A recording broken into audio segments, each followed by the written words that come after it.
Chapter 41 The Gifts. It seemed fitting at this point in my story of Phoebe. Gramps called out, "ID ho!" We were high in the mountains and had just crossed the Montana border into Idaho. For the first time, I believed we were going to make it to Lewiston by the next day, the 20th of August, my mother's birthday. Gramps suggested we press on to Coeur d'Alene, about an hour away, where we could spend the night. From there, Lewiston was about 100 miles due south, an easy morning's journey.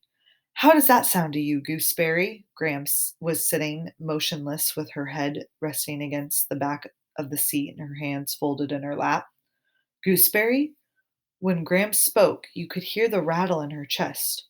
"Oh, that's fine," she said. "Gooseberry, are you feeling okay?" "I'm a little tired," she said. "Well, get you to a we'll get you to a bed real soon." Gramps glanced back at me and I could see that he was troubled. "Gram, if you want to stop now, that would be okay," I said. "Oh, no," she said. I'd like to sleep in Coeur d'Alene tonight. Your mama sent us a postcard from there, and on it was a beautiful blue lake." She coughed a long, rattly cough.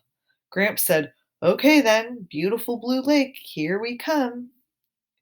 Gramps said, "I'm so glad Peebee's mama came home.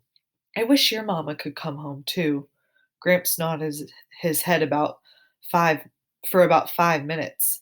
Then he handed me a tissue and said, "Tell us about Mrs. Partridge. What was she doing leaving a gold dang envelope on Peebee's porch?" That's what Phoebe and I wanted to know. When we stepped out the door, Mrs. Partridge tilted her head up at us.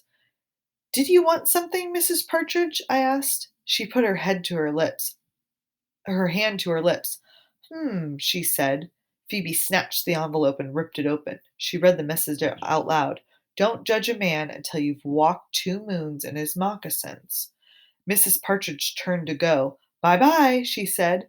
"Mrs. Partridge," Phoebe called. "We've already had this one." "I beg your pardon," Mrs. Partridge said. "It was you, wasn't it?" Phoebe said. "You've been creeping around leaving these things, haven't you?"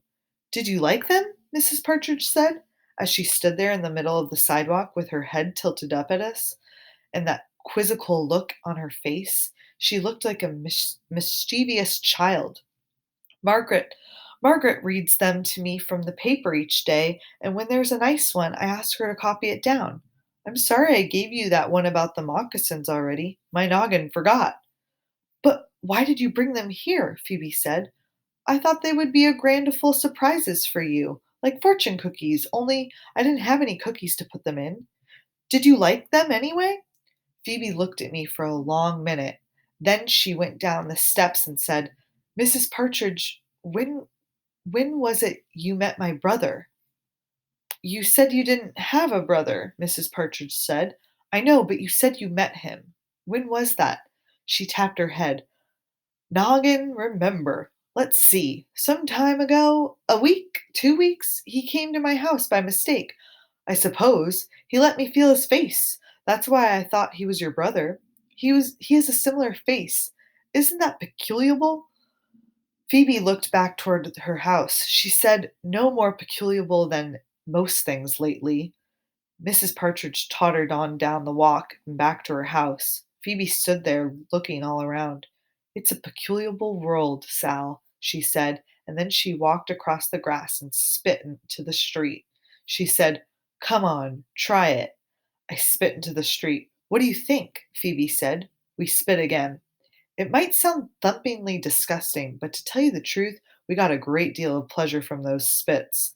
I doubt if I could ever explain why that was, but for some reason it seemed the perfect thing to do, and when Phoebe turned around and went into the house, I knew that was the right thing for her to do too.